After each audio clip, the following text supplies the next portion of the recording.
Well, Brenda, we pick up almost exactly 4 years after the crime, the twins about to go to trial. Instead, they accept a 30-year sentence and start talking about what actually happened the morning of the murder. Hey guys, it's Paul and welcome back to my channel.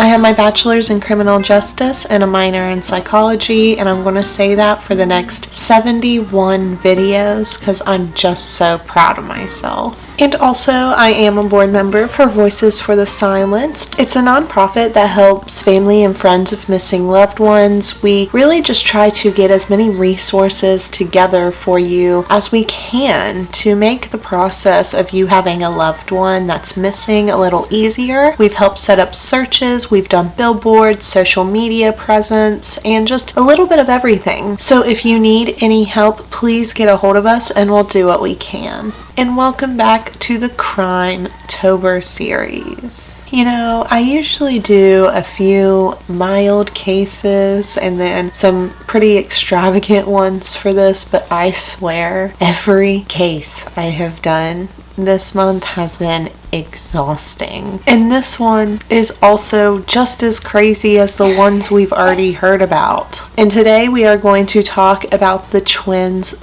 Jazz and Taz Whitehead. Okay, we need to go over a little bit of the family tree when it comes to this family because it can get confusing. The first person we are going to start with is Della Frazier. Della ended up having a daughter named Linda, and Linda had a pretty rough life. She was in jail for drug possession at the age of 21, in which she ended up having her daughter in prison. She named her Jarmeka Yvonne Whitehead, and Della ended up raising her daughter so she wouldn't go into foster care. At this point, Della was only 41, so it wasn't a huge deal for Della to take custody of what we end up calling Nikki. Now, like I said, Jarmeka is called Nikki quite often, and that's probably how I'll end up referring to her for the rest of the video. She was born on April 18th, 1975, and she was so nice, warm, and loving. Now, she was also very hard-headed, and she did have a point that she was very defiant. She started sneaking out a lot and never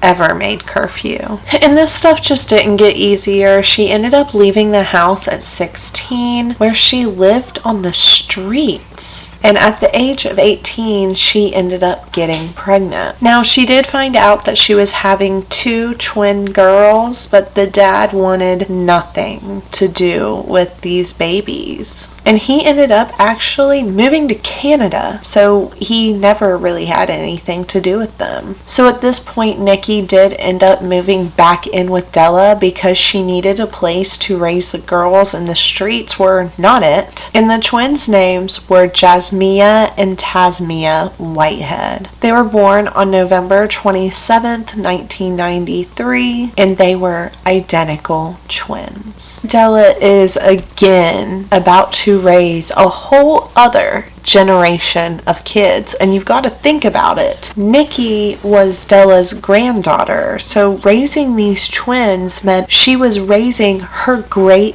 grandchildren. But she did actually really well with them. They were honor roll students. She took them to church every Sunday with her. They were in Girl Scouts, they danced, and they were in other sports, and they ended up wanting to go to Harvard. So they had big dreams. During the time of the girls being raised, Nikki became a cosmetologist, and that fit her just perfectly. She focused mostly on hair, which was her passion, and she worked really, really hard to be financially stable and to financially support these girls in everything they wanted to do. As long as Della could get them there, she would pay for everything. Now, Nikki was very random when it came to parenting, which really strained these girls' relationship with her because they didn't see her as a mom, they saw her more as a friend or an older sister. And it was just really hard for Nikki to balance work life and home life and social life, so she really did lean on her grandma to raise these girls. But there came a time in their teenage years that it became very apparent to Della that she was too old to be raising these girls. She had no choice but to pretty much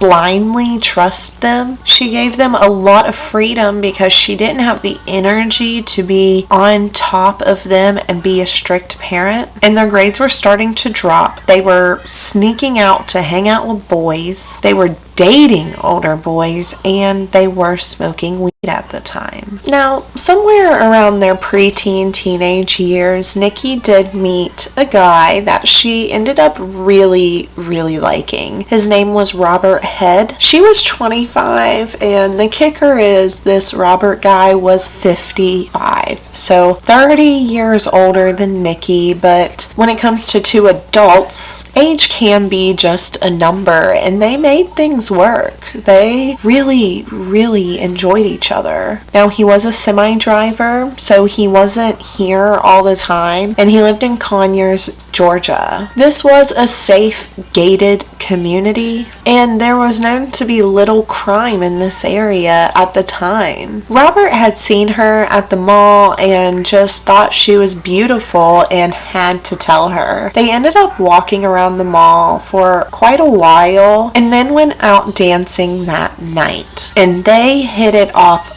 right away. They were head over heels for each other. And he really loved the twins too. He enjoyed being this father role to them when he was in town and just really had fun with them. And the twins did like him too. So there was a point that Robert pressed Nikki to come live with me. Bring the girls. We'll be a family. Jazz and Taz will have a normal household of a mother and a father, and it will be great. Let me take care of you guys. Now, one thing that's a little, not off, but different about this situation is Robert was very upfront with the fact that he knew he was gone a lot of the time. So he did allow Nikki to have a boyfriend on the side, but the deal was she was to never bring him to their house, and when Robert was in town, it was her undivided attention he wanted. So she didn't do talk or anything with her boyfriend. That worked for them. They really enjoyed this agreement, and plus Robert was just so good for her. He was even the one that pushed her to go to cosmetology school and make a better life for her and the girls.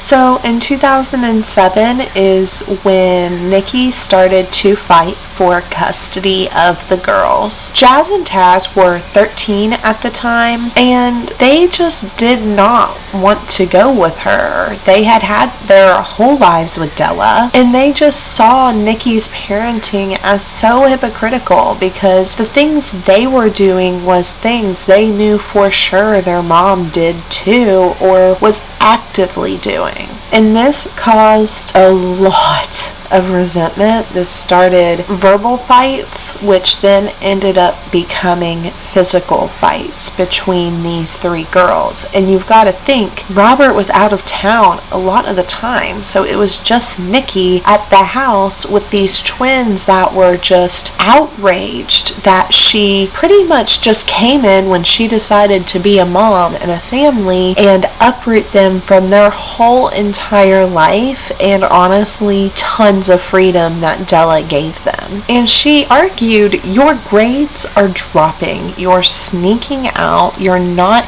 anywhere that you say you're going to be, and you guys are getting in a ton of trouble, so we need you to have a fresh start. And that just enraged the girls more. Well, Nikki ended up calling 911 one night because Jazz had snuck out with her older boyfriend, and Nikki couldn't find her anywhere. Your emergency? I just woke up and my daughter's gone at the house. How old is your daughter? Oh, Lord, 13. Nikki also started talking to her friends about these girls maybe being possessed because she just did not understand where this switch happened from and why they just, so fast became so violent. And Nikki was really starting to fear for her life. And most of these physical arguments did stem from the twins starting it. One time, Jazz even scratched her and dragged her across the floor, and she even put a lock on her bedroom door because she was just so scared that these girls would harm her while she was trying to sleep. And there was even one time that Nikki called her friend just freaking out. She said that she had locked herself in the bedroom because these girls were attacking her and would not stop. I talked with the girls at great length, trying to figure out what was going on. I actually went in the bedroom with the girls. They had a closet full of beautiful name brand clothes, beautiful shoes. Their hair was immaculate. I mean, these girls really had a good home. Basically wanted their way, and it just wasn't going to happen. The girls seem very innocent, very sweet. But the look in Nikki's face, she was fearful of those children. She knew that they worked together. The girls were just ready to, okay, we're just going to go to our rooms and we're going to go to bed, and maybe we'll just call, their great-grandmother tomorrow and we can go see her. And they left it like it was all okay. Instead of leaving the subdivision, she stayed close. I just knew it wasn't over. And within, I would say, 3 or 4 minutes, I could hear screaming coming from the direction of the house. Both of them jumped on her, and the two of them began to beat her. Nikki's running out of the house with the cordless phone in her hand, hysterical. I pulled up, asked her what happened. She said as soon as I left, that the girls had attacked her. The twins said that once they went back in the house after we left, that their mother became abusive with them, told them that they were not going anywhere, and started to beat them. She had scratches on her neck, scratches on her chest, and she was hysterical. The girls, on the other hand, had no marks on them, no indication that really they had been in any kind of an altercation.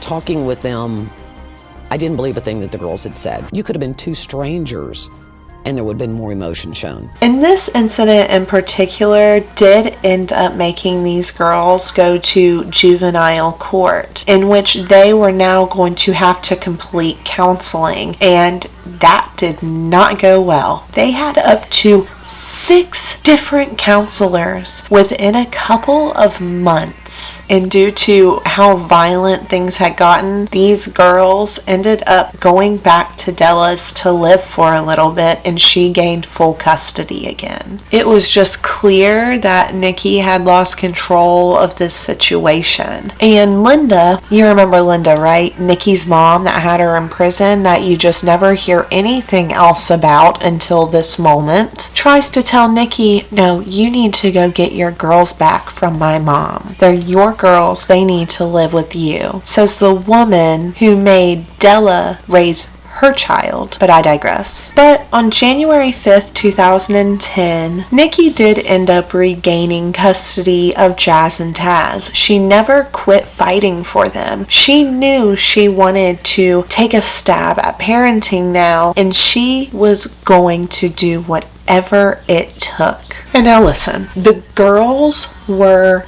pissed. They had just gotten what they wanted by going and living with Della again, and they learned from all of this that as long as they were violent and crazy and just extreme, Nikki looks like she's lost control. So they would keep this pattern up, because that's how they were taught to get what they wanted. And Jazz even said in the court that if she went back to live with her mom again, she would kill her. And the court sent them with Nikki anyway, and they said, look, let's do a 2-week trial period of this, and at the 2 weeks we'll come back and reevaluate the situation. And what a 2 weeks, actually not even 2 weeks, but what a 2 weeks that is. On January 12th, 2010, the twins ended up sneaking out and going to a party in which they stayed out until about 2 a.m. So when their mom went to wake them up the next morning on the 13th, the girls did not want to get up. They felt like crap.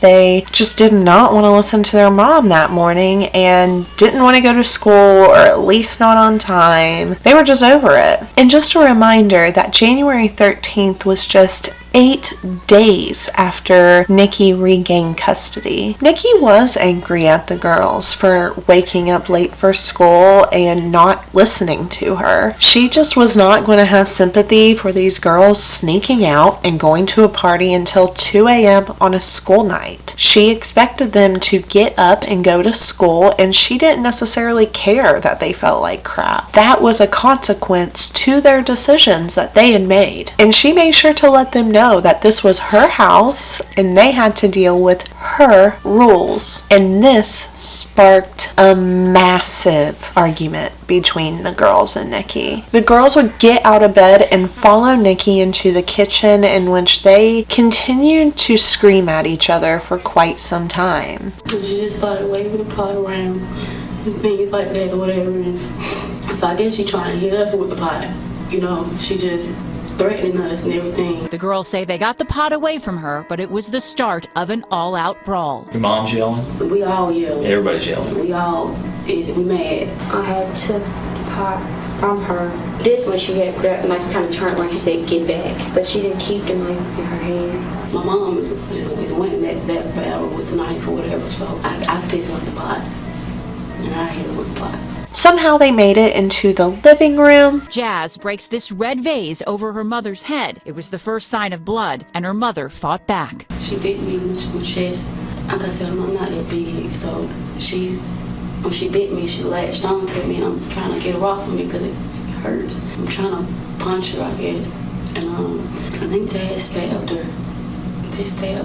After more fighting, Jazz says at some point she begins to choke her mother with this ribboned medallion she won as a child. Her mother delivers a swift backhand blow, catching her by surprise. And this is the point that it's thought that things started to cool down for a minute. Nikki tried to end up going to the neighbors. She knocked on the door and nobody ever answered, so she ended up just going back home. And so when she gets back in the house, this is when Jazz started stabbing her. So I was stunned. I think I picked up a knife and I stabbed her. They wasn't cuts like they were deep because I couldn't bring myself to do that. After all the biting, punching, screaming, and stabbing, the twins dragged their mother into the bathtub. Neither really explain why. You had her by the hands? Yeah, I think I was at the top. And Jazz had her feet. Yeah, she was heavy. What did y'all do?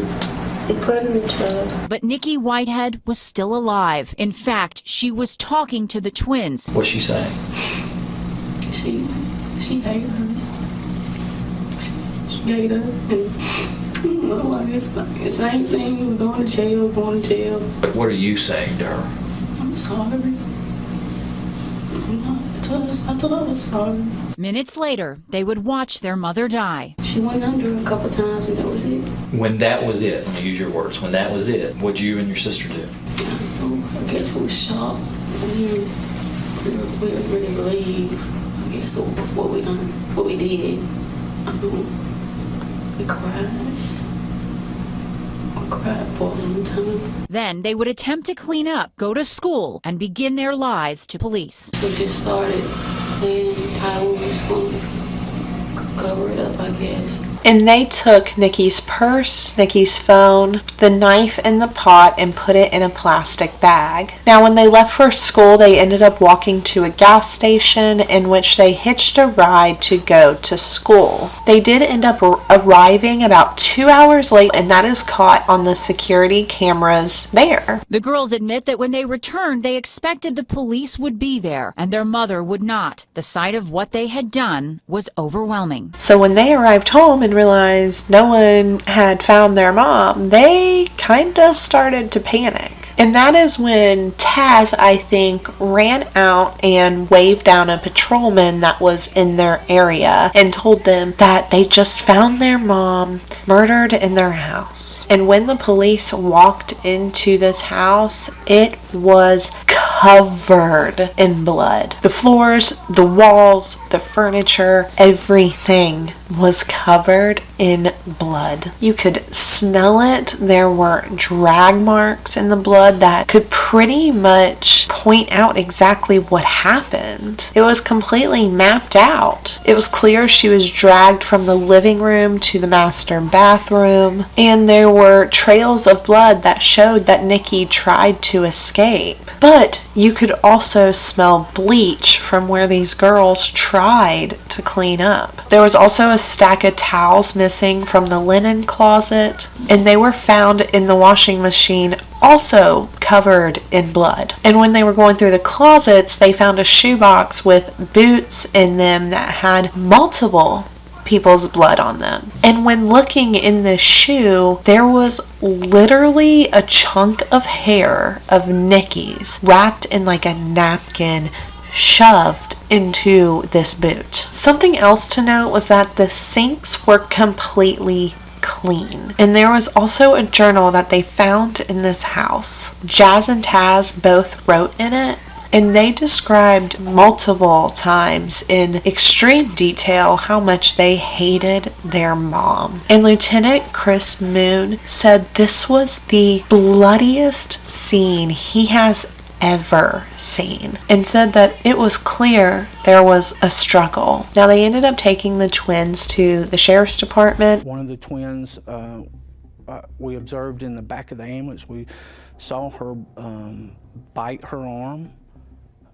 We stopped her and asked her, hey, what are you doing? And she explained that she does that when she gets upset. Now, in the interview, it was clear that Jazz and Taz were really upset. The twins were trying to comfort each other, and Taz said when Jazz saw all this blood, all she could do was scream. But it was very clear that they knew they were being recorded. Now, the twins tried to say that they did miss the bus, so they had to walk to school, but they made it seem like they had just missed the bus. So why were they showing up to school after 10 a.m.? These two girls were, hugging each other and in each other's arms. And when I said, what can I do to make this easier for you? They turned and looked at me and they said, can we watch CSI? And immediately the hairs on the back of my neck stood straight up.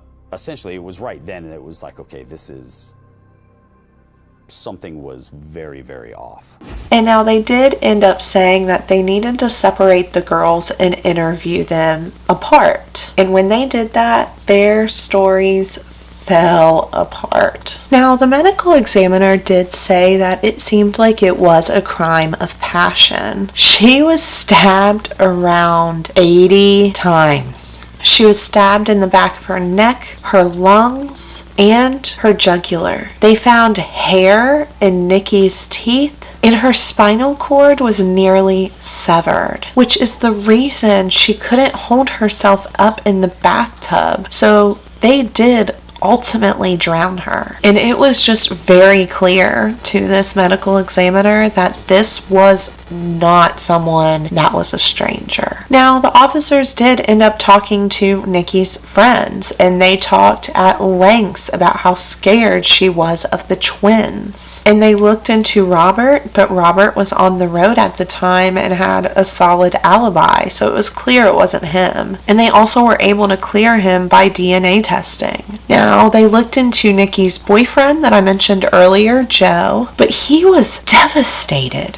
when he heard that Nikki died. And he did say that they had an argument the night before her attack, but ultimately she had initiated this fight. But it was clear he didn't do it either. And there was defense bite marks of Nikki's on the twins' arms, which was thought to be what Taz was trying to cover up in the police car when she tried to say she had a nervous habit of biting. She was biting right over the spots where Nikki's teeth marks were. And these bite marks matched Nikki's dental records perfectly. And so while the police had been talking to these girls in the interrogation room, they were wearing gloves the whole time. Now, it was January and it was cold, but like, why in the world are you still wearing gloves when you've been inside for hours? And when they had them take the gloves off, there were a whole other mess of defensive wounds on these girls' hands. And they tried to say they got in a fight with each other. And things just kept pointing to the twins. Every other route they tried to take was quickly proven wrong, and they just had to really face the facts. So when they started to look at how these girls talked about their mom, it was in a very derogatory way. They would try to just insult her subtly and just be derogatory and not really have a whole lot of nice things to say about their mom. And they always seemed to cry, but there was no actual tears coming out ever. And then at Nikki's funeral, they were just cackling and laughing with their boyfriends and just having a good time at their mother's funeral. And this caused their brother to straight up ask them what they did to their mother, which did get him escorted out of the funeral, but somebody had to say it, right? And these twins were just getting angrier and angrier when people were looking into them deeper. But they didn't have all the evidence together yet. So they did ultimately have to let these girls go. And they did end up going back into Della's care. And honestly, they seemed so happy since their mother's death. They went to prom and they hung out with their friends. They were in just such a great mood all the time now. They had a social life again. They were seeing their boyfriends.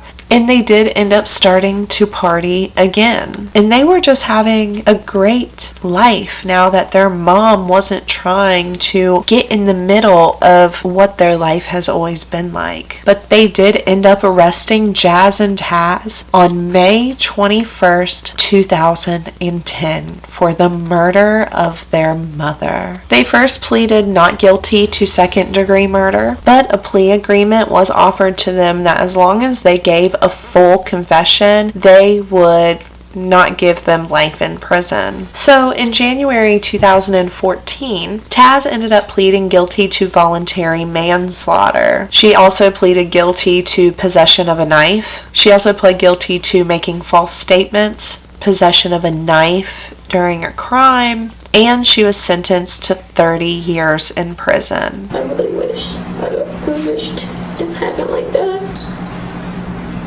I wish I could have saw something else to do. I wish I did. Sorry. It was just confusion. It was like turmoil. It's just when I get nervous, stop. And on February 17th, Jazz also pled guilty to the same exact thing, receiving the exact same sentence. I'm sorry, yes sir, but it was not what Linda and I was gonna try to make it seem. I didn't hate her, and Taz didn't hate her either. It just was built up. I don't know, I guess he got along and just built up anger between all three of us. They will be released in 2040 and they will be 47 years old. They were eligible for parole, but they were denied in 2017. Now, the twins said that they really do wish they would have called 911 that day instead of letting things get to this extreme. I don't think we'll ever really know the true story of what happened, but Linda, the only person in this whole story who was trying not to be a mother to her child, was super critical and super not great to Nikki during this situation. And I quote, "Unfortunately, my grandchildren never learned right from wrong, and that's why we're here." And she also said they should be at college, not sitting in a jail somewhere. But here's my thing, and yes, it took Nikki a while to want to become a parent, but at the end of the day, Nikki tried. and she wanted to fix this relationship that she had with her children, I have a hard time blaming her for that. I think this also shows that we have to be careful just throwing people in situations when it comes to custody. They could have easily set up a plan that weaned these girls into living with Nikki instead of just throwing them in there and expecting everything to be okay. You heard Jazz say that if she went back to live with her mom, she was going to kill her, and she did. Maybe we should have paid a little bit more attention when these girls were beating the shit out of their mother. I hate it for Nikki, because all she wanted to do was try to be a mom. Finally, but that is all I have for the case of Nikki Whitehead and her 2 daughters that murdered her. Thank you guys so much for watching. Like and subscribe for me, and hit that notification button. That way you're notified the next time I upload. There is still a GoFundMe going for Crystal Young. If you haven't watched her video yet, please go watch it. It just hit 1,000 views a few months ago, and you will see why her mom needs those PI so bad. I also have stickers for sale. They're $2 each, and all proceeds go to the Cold Case Foundation, so it is for a good cause. And thank you guys again so much for watching, and I'll see you in the next one. Bye!